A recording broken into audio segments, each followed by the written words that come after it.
यहाँ से एक लास्ट टाइम में क्वेश्चन दिया था, सबने कर लिया वो क्वेश्चन? लास्ट टाइम में क्वेश्चन दिया हुआ था।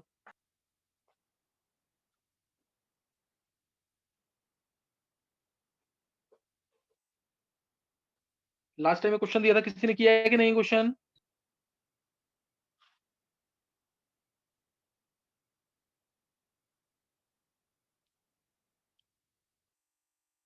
अनन्य, यस सर।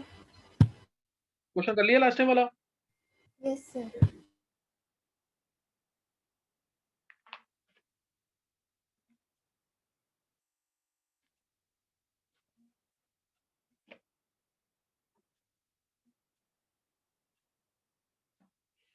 चलो उसका सॉल्यूशन देना है कि नहीं?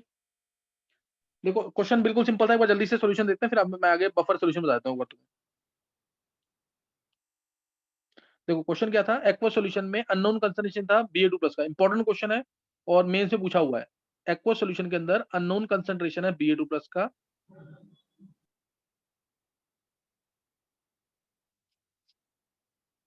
ठीक ना, अननोन कंसंट्रेशन Ba2+ का 50 मिलीलीटर ऑफ 1 मोलर, इसके अंदर क्या डाल दिया था हमने, 50 millilitre of 1 molar Na2SO4, clear, 50 millilitre of 1 molar Na2SO4 डाला था। तो BaSO4 just begins to precipitate, यानी IP जुड़ू KSP होगा, BaSO4 just begins to precipitate, और फाइनल वॉल्यूम हो जाता है 500 ml। Final volume becomes 500 ml, यानी इसका वॉल्यूम कितना रहा होगा, इसका वॉल्यूम कितना रहा होगा 450 ml। किसी को कोई डाउट? सही ना, इसका वॉल्यूम क्या रहा होगा 450 ml, इसमें किसी को कोई डाउट नहीं होना चाहिए, सही है। अब फाइनल वॉल्यूम कितना, और KSP दे रखा है BaSO4 का 10⁻⁻10। कह रहा है what is the original concentration of Ba2+ to start with, what is the original concentration of Ba2+ to start with. तो यहाँ मैंने एक तुम्हें हिंट दे दिया, यहाँ पे ये वाली चीज बता दी कि जो वॉल्यूम Ba2+ का है वो कितना रहा होगा 450, क्योंकि मिक्स करने के बाद टोटल वॉल्यूम 500 ml आ रहा है, 50 ml हमने डाला है Na2SO4, यानी टोटल वॉल्यूम कितना जो Ba2+ का वॉल्यूम है वो कितना रहा होगा 450 ml। समझ गए कि नहीं है? तो अब हम निकाल लेंगे मिक्स करने के बाद जो Na2SO4 है इसका कंसंट्रेशन कितना होगा, मिक्स करने के बाद Na2SO4 का कंसंट्रेशन, तो 50 into 1 is equal to 500 into x, तो एक्स आ गया यहाँ से कितना 0.1, एक्स आ गया 0.1 मोलर। अब यहाँ से निकाल लेंगे हम Ba2+ का कंसंट्रेशन, जो सॉल्युबल वाला पार्ट है। KSP का फॉर्मूला कभी भी अप्लाई करते हो तो कंसंट्रेशन जो आता है वो सॉल्युबल वाला होता है, Ba2+ into sulphate ion, this is equal to कितना है 10⁻⁻10।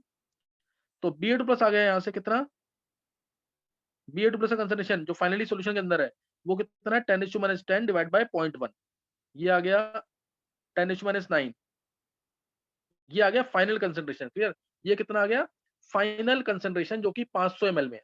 तो इनिशियल कितना था, ये 450 ml, इनिशियल 450 ml था ना, तो ये आ गया यहाँ से 450 ml के अंदर हमें निकालना है, ये 500 के अंदर मोलर आ गया है, तो 10⁻9 into 500, this is equal to 450 into x, x कितना आ जाएगा यहाँ से, एक्स अप्रोक्सीमेटली कितना आएगा 10⁻9 से हल्का सा ज्यादा, ये अप्रोक्सीमेटली आ जाएगा 1.1 इंटू 10⁻9 मोलर। कोई doubt?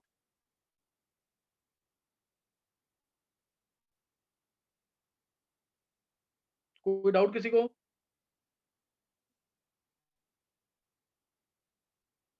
No sir.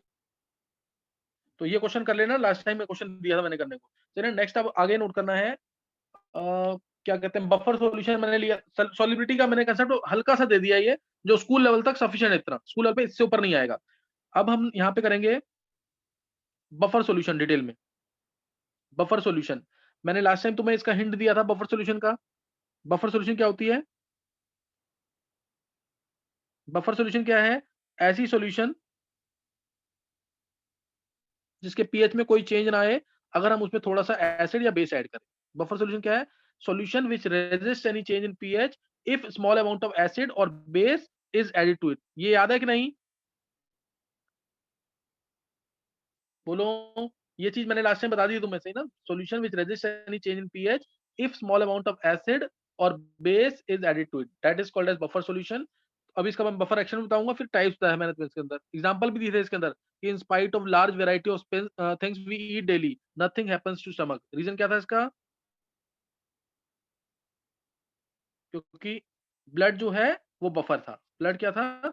Buffer. Blood किस चीज का बना होता है? H2CO3 plus NaHCO3। ब्लड क्या है? Acidic buffer. एग्जांपल दिया था मैंने इसके अंदर, मैं दोबारा लिख देता हूँ यहाँ पे, weak acid plus conjugate base. Weak acid plus conjugate base, या सॉल्ट कंटेनिंग कॉमन आयन, या सॉल्ट कंटेनिंग कॉमन आयन, इसे कहेंगे बफर। एग्जांपल दिया इसका HCN, तो इसका कंजुगेट बेस क्या होगा? Cn minus. मैं लिख रहा हूँ NaCN, एक ही बात है। ये एग्जांपल, बहुत सारे एग्जांपल मैं दे चुका हूं इसके, जैसे CH3CO, ये पहला एग्जांपल, CH3COOH प्लस CH3COONA।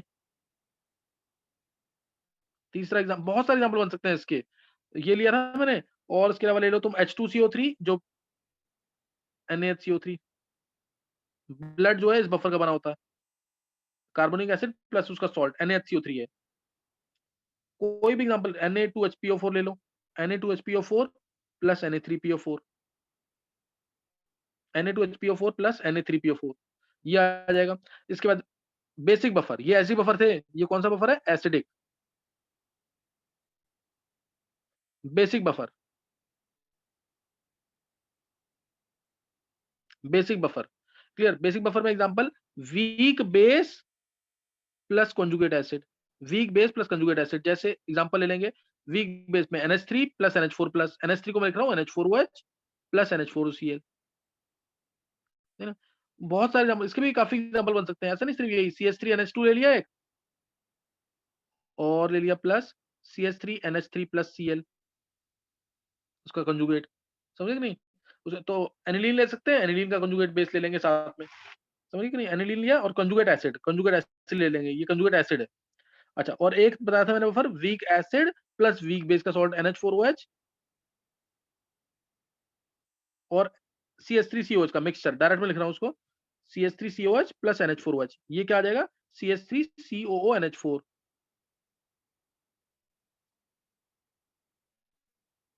या NH4CN। ये थे बेसिक वाली डेफिनेशन। ये डेफिनेशन सारी बेसिक वाली है, ध्यान रखना चीज का। ये सब डेफिनेशन कौन सी हैं? All are basic definitions. ये सब बेसिक डेफिनेशंस है। तो अब इसके अलावा क्या बन सकता है? इसके अलावा डेफिनेशन डेफिनेशन क्या बन सकती है? जैसे अगर मैं weak acid plus strong base, ये तो बेसिक डेफिनेशंस थी। अगर मैं कहूं weak acid plus strong base, क्या ये बफर है कि नहीं? बन सकता है कि नहीं? इस टाइप की एग्जांपल ज्यादा पूछे जाते हैं आजकल। क्या ये बफर बन सकता है कि नहीं?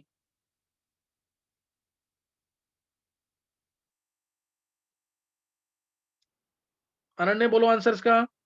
बन सकता है सर। किसने बोला है? सर बन सकता है। CH3CONA, ये मैंने करा रखा, तुम लोग पढ़ नहीं रहे हो उसका मतलब। देखो इधर, अगर ये हम 2:1 के मतलब स्ट्रॉन्ग बेस कम ले, मान लो 2:1 के मोलर रेशियो में ले लें, तो ये बचेगा और ये बचेगा। ये क्या है? बफर। इस तरीके से ये भी, this can act as buffer. जरूरी नहीं कि बफर हो, अगर मान लो यहाँ पे बेस ज्यादा हो जाए, स्ट्रॉन्ग बेस ज्यादा हो जाए तब ये बफर नहीं होगा।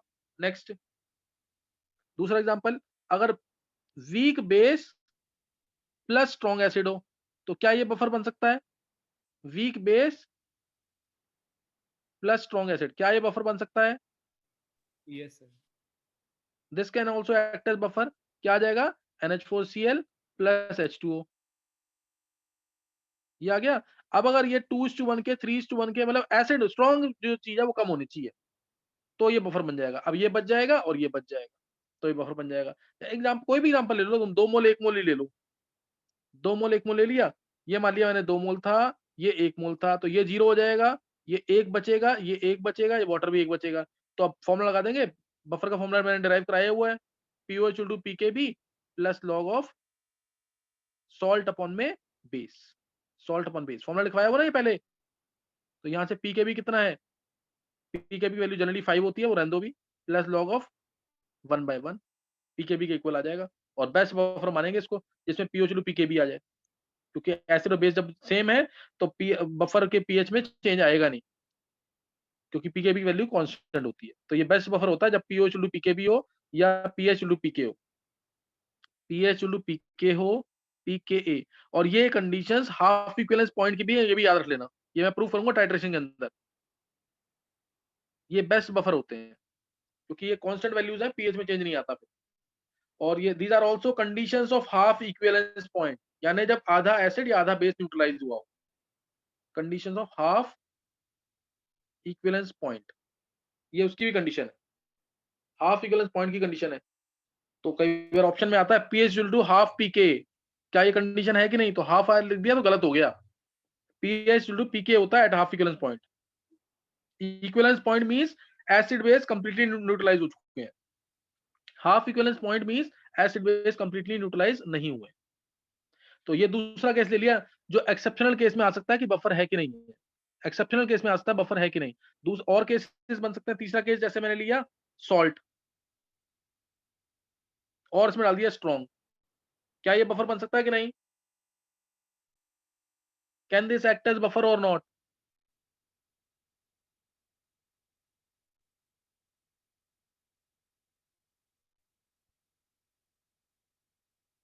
बन सकता है सर। नहीं विधि देखो, बन सकता है ये भी, इसको भी वैसे ही लो 1:2 के मोलर रेशियो में, 1:2 के, सॉरी 2:1 के, 2:1 के मोलर रेशियो में लो उसको भी। तो स्ट्रॉन्ग को पूरा खत्म कर दो तो CH3COH आएगा प्लस NaCl, तो ये 2:1 के मोलर रेशियो में आ गया, और ये 2:1 है। अब ये खत्म हो जाएगा, एक 0 हो जाएगा, ये एक बचेगा, ये एक बचेगा, बन गया ना बफर ये। So this can also act as buffer, ये भी बफर का काम कर सकता है। यानी इस केस में क्या लिया मैंने, salt plus strong acid, salt plus strong acid हो या सॉल्ट प्लस स्ट्रॉन्ग बेस, जैसे अगला एग्जांपल देखेंगे, ये मैंने लास्ट टाइम कराया था, तुम लोगों ने नहीं पढ़ा कर। फोर्थ केस यानी सॉल्ट प्लस स्ट्रॉन्ग बेस, जैसे NH4Cl plus NaOH, can this act as buffer और not? Stronger base weaker base को बाहर निकालेगा, क्या आ जाएगा यहाँ पे, NH4OH plus NaCl, NH4OH plus NaCl, तो बन गया बफर। देखो कैसे, ये अगर मान लो 2 है, ये 1 है, तो 1 वाला 0 हो गया, ये भी 1 खत्म होगा, ये 1 बनेगा, बन गया बफर कि नहीं ये बच गया और ये बच गया, बेसिक बफर बन गया ये। कोई डाउट?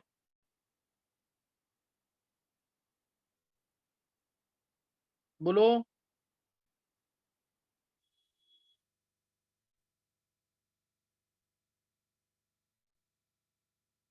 तो ये सारे केसेस ले लिए मैंने ऑब्जेक्टिव से। ओके नंदनी, देखो ये सारे केसेस ले लिए यहाँ पे। अब अगर अब ये वाले केसेस मैंने एस ब्लॉक में पढ़ाए हुए हैं। Aqueous solution of borax, aqueous borax, can this act as buffer और नॉट? किसी को याद है ये एक्वस बोरेक्स? तो ये स्पेशल केसेस है, एस ब्लॉक में देख लेना। This will act as buffer, this will act as buffer. इसमें अगर मैं H2 डाल दूं ना, तो ये देता है क्या, वीकर एसिड देगा, हाइड्रोलाइसिस करने पर वीकर एसिड देगा H3BO3। किसी को याद है कि नहीं, ये 4H3BO3 मिलता था, नहीं याद, 2NaOH मिलेगा साथ में, तो ये H3BO3 है, NaOH है, आपस में फिर रिएक्ट कर जाते थे। H3BO3 और NaOH जब रिएक्ट कर जाएंगे तो क्या मिल जाएगा, 2H3BO3 बच जाएगा, 2H3BO3 बच जाएगा, वीकर एसिड बोरिक एसिड ये बच गया, और 2H3BO3 दो NaOH के साथ रिएक्ट करके 2NaBO बना देंगे सॉल्ट। नहीं याद आया? तो ये बफर है। तो क्या बचा, वीकर एसिड और उसका conjugate base, so this is also acting as buffer. तो 4H3BO3 थे, 4 में से 2H3BO3 दो NaOH के साथ रिएक्ट करके बफर बना देंगे। म्यूट कर लेंगे माइक को अपने। 2H3BO3 दो NaOH के साथ रिएक्ट करके सॉल्ट बना देंगे, और एक है वीकर एसिड। यहाँ पे अब क्या वीकर एसिड है, H3BO3, और कंजुगेट बेस क्या है, BOH4 नेगेटिव। या तो H+ बाहर निकालो या OH ऐड करो, एक ही बात। ये BOH4 नेगेटिव ही है। तो ये मैं करवा चुका हूँ, किसके अंदर करवा दिया मैंने, ये P ब्लॉक के अंदर, ये P ब्लॉक के अंदर हो चुका है। Aqueous solution of borax also acts as buffer. किसी को याद आया कि नहीं, ये नहीं याद?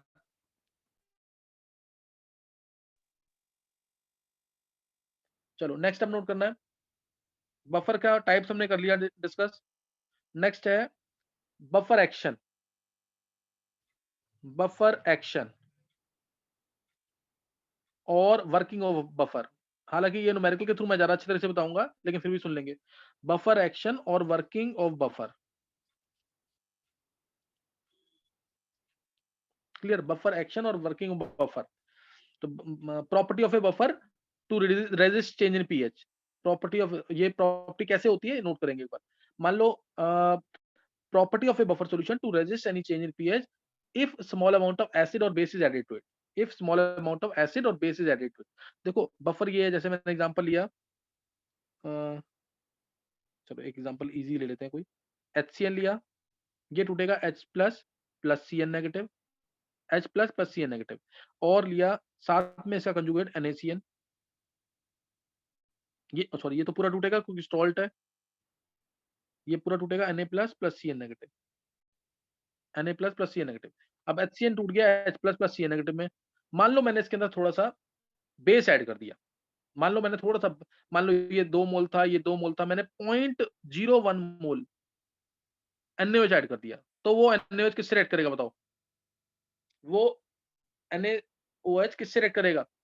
फास्ट,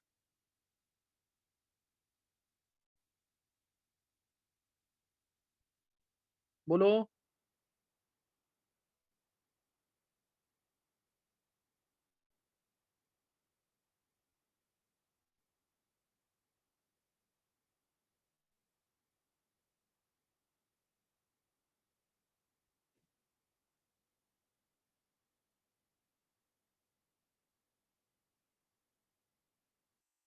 देखो मान लो 0.01 मोल ये ऐड कर दिया NaOH, वो NaOH इमीडिएटली किससे रिएक्ट कर जाएगा? HCN के साथ, है ना? H प्लस आयन जो रिलीज कर रहा है उसे खत्म कर देगा, H प्लस आयंस को खत्म कर देगा। तो H प्लस आयंस जैसे ही खत्म होंगे तो ये हल्का सा डिसोसिएट करके H प्लस आयंस का इक्विलिब्रियम को मेंटेन कर लेगा। थोड़ा सा एसिड या बेस ऐड करना है, थोड़ा सा एसिड या बेस ऐड करना है। हमने जैसे ही NaOH ऐड किया, वो NaOH रिएक्ट करेगा HCN के साथ, क्या बना देगा? NaCN plus H2O। तो वो ये 2 था, ये 0.01 था, ये क्या आया? 0 हो गया, ये 1.99 आ जाएगा, और ये भी हमारा 0.01 आ जाएगा सॉल्ट। सॉल्ट क्या आ जाएगा? 0.01। जैसे ही मैंने NaOH डाला, यानी O चाइंस डाले, O चाइंस इसको खत्म कर देंगे थ्योरेटिकली, O चाइंस इसको खत्म कर देंगे। जब ये खत्म हो जाएगा तो ये इक्विलिब्रियम मेंटेन करने के लिए थोड़ा सा आगे चला जाएगा, ये थोड़ा सा आगे चला जाएगा, और कोई फर्क नहीं पड़ेगा। सही ना? पीएच पे कोई खास फर्क नहीं पड़ेगा, पीएच पे कोई खास फर्क नहीं पड़ेगा। और अगर मैंने डाल दिया, मान लो एसिड डाल दिया, H प्लस आयंस डाल दिया, वो H प्लस आयंस किससे रिएक्ट करेंगे? अब CN वो H plus negative. Ions Cn negative के साथ, और वो Cn नेगेटिव के साथ रिएक्ट करेंगे इसके साथ, वो उसके साथ रिएक्ट कर जाएंगे। ये पूरा कॉमन है ना Cn नेगेटिव, यहाँ पे किसी से रिएक्ट कर जाएंगे, तब इससे रिएक्ट कर जाएंगे तो क्या बनेगा? वीकर एसिड बनेगा HCN। वो टूटेगा भी कितना? हल्का सा। इसके Cn नेगेटिव पे कोई फर्क पड़ना नहीं है, क्योंकि ये 2 था, ये पूरा टूट करके 2 और 2 देगा। तो मान लो रिएक्ट करके HCN बढ़ भी जाएगा, HCN बन जाएगा इससे H प्लस और Cn नेगेटिव रिएक्ट करके HCN बन गया। HCN बन भी गया तो ये तो टूटेगा ही नहीं, ये तो टूटेगा ही नहीं। और मान लो टूटता भी है तो ये कितना देगा? 0.01 देगा कुछ, लेकिन ये तो पहले से ही 2 मोल है, 2 में 0.01 आया भी तो कोई फर्क थोड़ी पड़ेगा। तो इसलिए थोड़ा सा एसिड या थोड़ा सा बेस डालने से पीएच पे कोई फर्क नहीं पड़ता बफर सॉल्यूशन। थोड़ा सा एसिड या थोड़ा सा बेस डालने से बफर सॉल्यूशन के पीएच पे कोई फर्क नहीं पड़ता है। मैं इसका एक न्यूमेरिकल कराता हूं अभी, पहले एक चीज और नोट करेंगे, एक चीज और नोट कर लेंगे, फिर मैं न्यूमेरिकल करा देता हूं उसको। Buffer index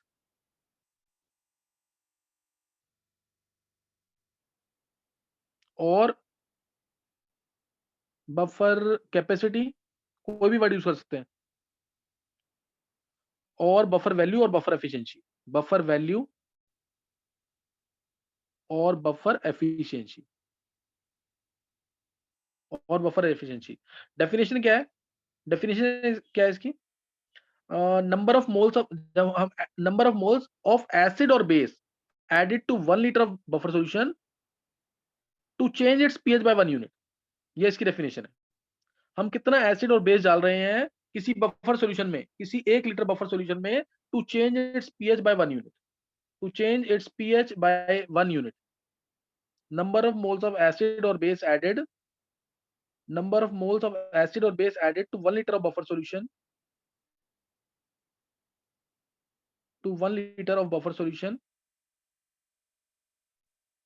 to change its pH by 1 unit. to change its pH by 1 unit.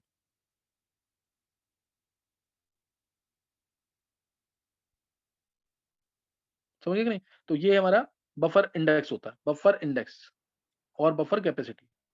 Formula अगर लिखना है तो फॉर्मूला भी लिख सकते हैं, सेम वही चीज, 1 यूनिट से पीएच चेंज। डेल्टा पीएच से मोलरिटी ऑफ एसिड और बेस एडेड,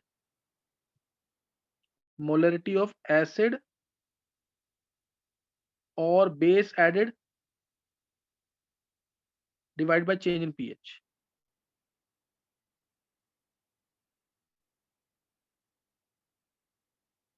समझिए कि नहीं है? जैसे मान लो डेल्टा पीएच का चेंज आया, डेल्टा पीएच का चेंज आया, तुमने एम मोलर एसिड ऐड किया था, एम मोलर एसिड ऐड किया था, तो एक पीएच का चेंज लाने के लिए कितना चेंज आएगा? वो क्या है? Buffer index, M by delta pH आ गया फॉर्मूला। यही तो फॉर्मूला लिखा मैंने, ये एम मान लो इसको और इसको डेल्टा पीएच। समझ गए कि नहीं है? Number of moles of acid और base added required to change the pH by 1 unit, required to change the pH by 1 unit, यानी पीएच जो है इसका बफर का क्या होगा? पीके होता है, इसमें कोई चेंज नहीं है, या तो यहाँ +1 आए, यहाँ पे या तो पीएच इज टू पीके या -1 आए, तो ये पीएच होगा 1 यूनिट का चेंज। +1 आ रहा है, इसका मतलब plus log of salt by acid की वैल्यू 1 है, यानी सॉल्ट का जो कंसंट्रेशन है वो 10 टाइम्स एसिड के कंसंट्रेशन की है, क्योंकि log 10 होता है ना, 1 को क्या लिखते हैं हम? log 10। नहीं समझ आ रहा है ये? या और सॉल्ट का सर -1 लिखा है, यानी सॉल्ट का जो कंसंट्रेशन है 1/10 टाइम्स ऑफ एसिड है, तो यानी पीएच की जो रेंज होती है इसकी 1 कितनी होगी? 10 से 1/10, इसमें ही बफर का काम होता है, 10 से 1/10 के बीच में, 10 से 1/10 के बीच में। यही तो required to change the pH by 1 unit, या तो +1 आए या -1 आए। ये डेफिनेशन है इसकी, बफर इंडेक्स की, ये इसकी डेफिनेशन है। क्लियर है कि नहीं है? yes, sir. तो ये बफर की रेंज ध्यान रखना, 1/10 से लेकर 10/1 तक, 1/10 से लेकर 1/10 से लेकर 10 तक होती है रेंज इसकी, जिसमें सॉल्ट बाय एसिड का कंसंट्रेशन है 1/10 से 10 तक। नेक्स्ट है इसके अंदर, जैसे एक छोटा सा क्वेश्चन लिख लेंगे, मान लो 0.1 mole of NaOH is added to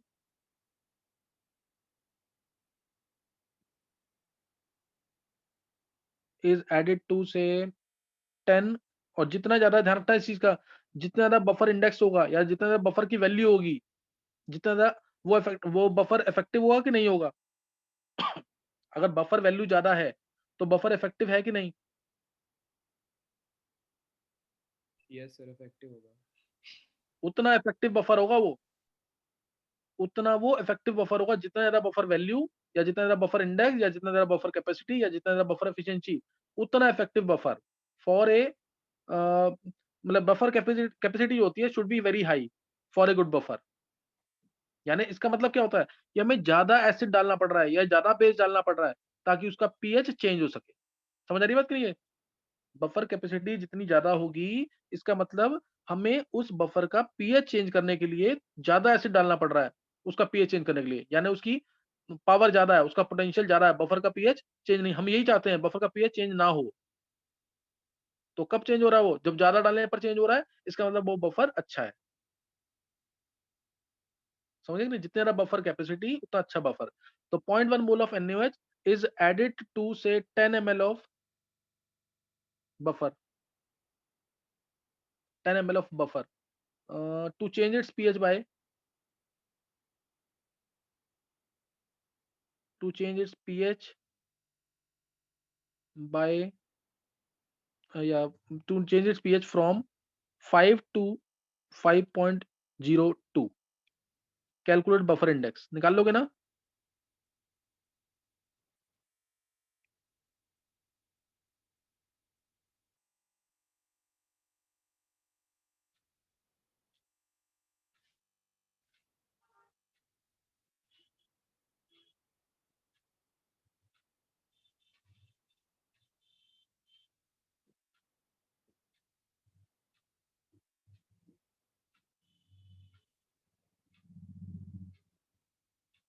बोलो।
निकाल लिया आंसर इसका?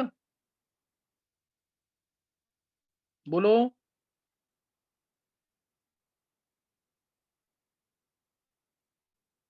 चलो विधि निकाल ली 5। देखो इधर, buffer index, buffer index, buffer index क्या है? क्या कहते हैं, डेफिनेशन क्या थी इसकी? मोलरिटी ऑफ एसिड, हाँ सबका 5 आ गया आंसर। मोलरिटी ऑफ एसिड और base added to change its pH by 1 unit. तो मोलरिटी निकाल लेंगे इसकी, 0.1 मोल है 10 ml के अंदर, तो मोलरिटी क्या होगी?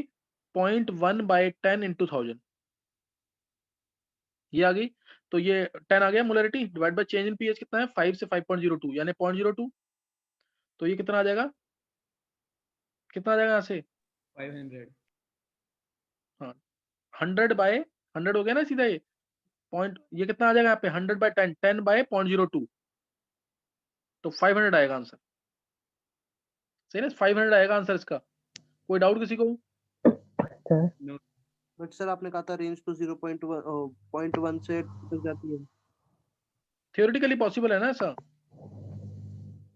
Okay sir. तो ये 500 आ जाएगा, इतना ध्यान रखना। एक ना बफर इंडेक्स का एक फॉर्मूला और लिख लो, कम यूज होगा लेकिन फिर भी ना उसको नोट कर लो एक बार। बफर इंडेक्स का एक फॉर्मूला और नोट कर लेंगे। 2.303 AB, 2.303 AB divide by A plus B. A क्या है? कंसंट्रेशन ऑफ एसिड, और बी मान लो concentration of salt. A concentration of acid और बेस है, बी कंसंट्रेशन ऑफ सॉल्ट है। नोट कर लेंगे एक बार इसको।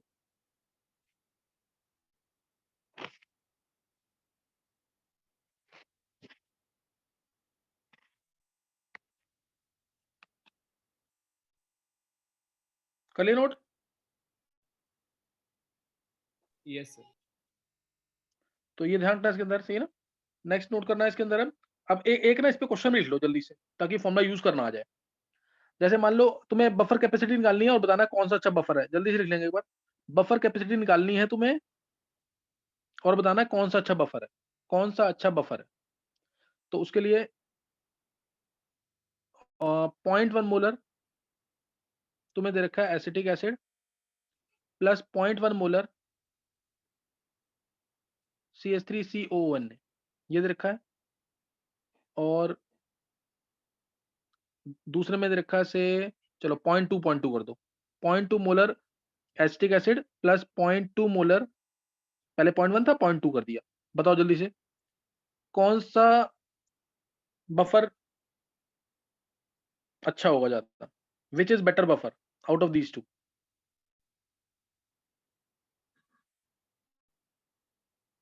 ए और B, which is better buffer?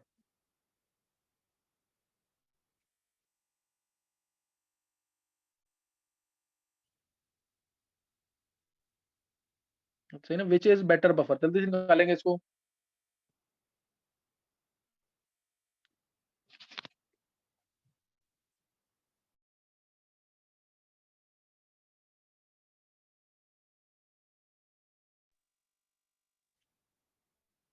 बोलो जल्दी answer.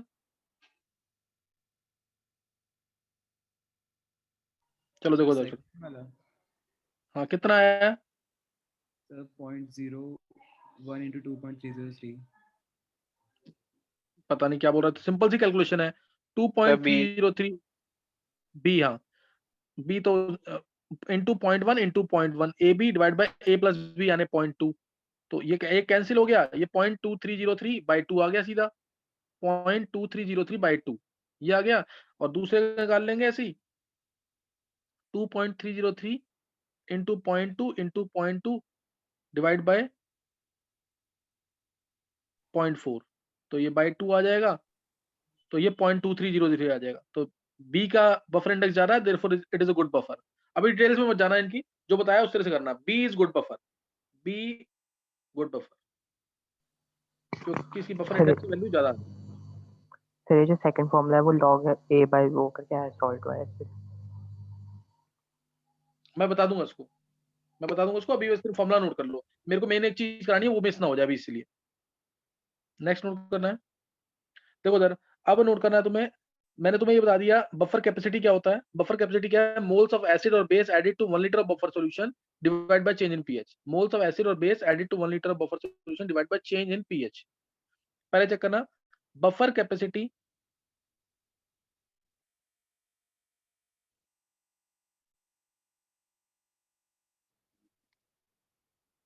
Buffer capacity salt upon में acid, salt upon acid, salt upon buffer capacity के लिए सॉल्ट अपॉन एसिड का मिनिमम वैल्यू क्या था? 1/10. 1/10। हाँ मान लेते हैं ये 0.1/10 का, और मैक्सिमम 10। 10, और इस पॉइंट पे बफर इंडेक्स क्या है? मैक्सिमम। इस पॉइंट पे बफर इंडेक्स क्या है? मैक्सिमम। तो बफर कैपेसिटी का वेरिएशन ऐसे ही होता है सॉल्ट बाय एसिड के साथ। पहले सॉल्ट बाय एसिड का कंसंट्रेशन 1/10 से बढ़ाएंगे तो बफर कैपेसिटी बढ़ती जाएगी, और एक इंस्टेंट आएगा जब मैक्सिमम हो जाएगी, और उसके बाद जब हम सॉल्ट बाय एसिड का कंसंट्रेशन बढ़ाएंगे तो बफर कैपेसिटी क्या होती जाएगी? कम होती जाएगी। तो बीच में क्या आ रही है? कहीं पे मैक्सिमम आती है बफर कैपेसिटी, यहाँ पे मैक्सिमम है, यहाँ पे ये बहुत अच्छा बफर होगा इस पॉइंट। तो अब इसको प्रूव करने के लिए ना ध्यान देंगे, जैसे अगर मैं बात करूं इधर, ये मैंने तुम्हें बता दिया pH equal to pK plus log of salt upon acid होता है। हमें अगर pH को 1 यूनिट से चेंज करना है तो S बाय A को या तो हम क्या रखेंगे? 1 रखेंगे, या S बाय A को क्या रखेंगे हम? S बाय A को क्या रखेंगे? सॉरी 10 रखेंगे, या 1/10 रखेंगे। कोई डाउट किसी को? कंसंट्रेशन है ये, यही डेफिनेशन थी इसकी, हाँ sir. To change the pH by 1 unit, to change the pH by 1 unit. अब इसको, तो इससे pH क्या आता है? pH क्या आएगा? pKa प्लस माइनस 1, pH क्या आएगा? pKa plus minus 1। यहां तक किसी को कोई डाउट तो नहीं है? This is the range of pH, ये क्या है? Range of pH।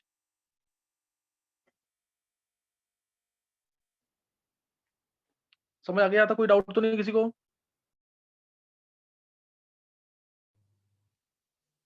नहीं है सर।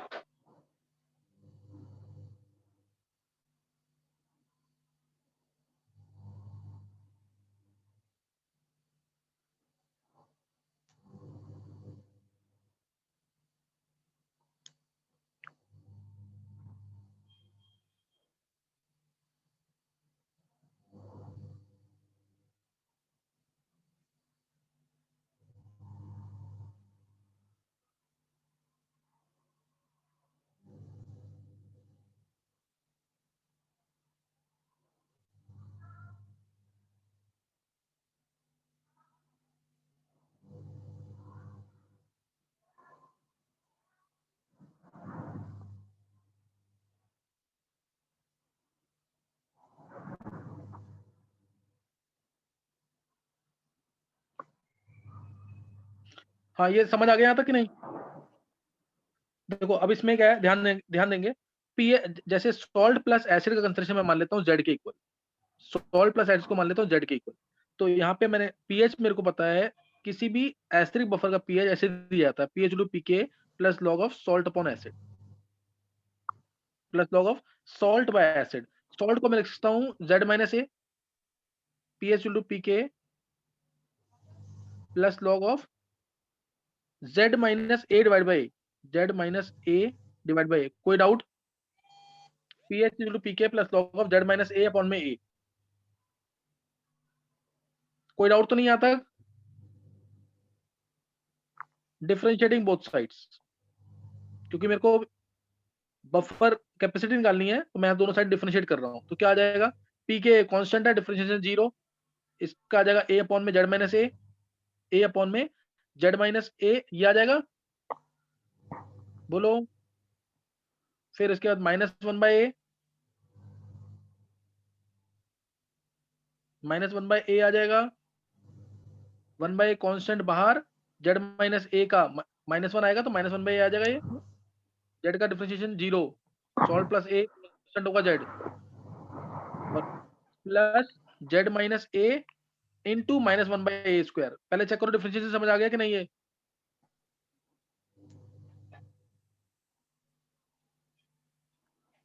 देखो समझ आ गया कि नहीं? डिफरेंशिएट किया है जो।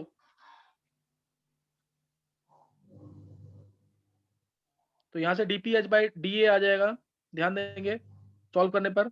एक ए से, ये ब्रैकेट में है, जब हम यहाँ पे एलसीएम ले लेंगे तो क्या आ जाएगा? यहाँ पे चेक करना एक बार, माइनस कॉमन ले लिया मैंने, माइनस ए अपॉन में Z माइनस ए, ये आ जाएगा हमारा a plus Z minus A upon में ए स्क्वायर। ये कैंसिल, एक कैंसिल, तो यहां से आ जाएगा हमारा -Z अपॉन में a into a minus Z। ये आ गया dph by da, dph by da आ जाएगा। अब उसके बफर कैपेसिटी क्या होती है? da by dph। Buffer capacity क्या है? y मान लो उसको, ये क्या होती है? da by dph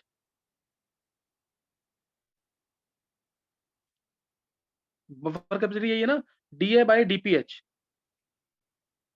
da by dph निकालोगे इससे यहाँ पे, तो ये क्या आ जाएगा? उल्टा कर देना इसको, और उसके बाद डिफरेंशिएट करके मैक्सिमम वैल्यू निकालनी, dy बाय da निकालना, उसको 0 कर देना। मैं इसको बता दूंगा अभी, एक बार नोट कर लेंगे आप।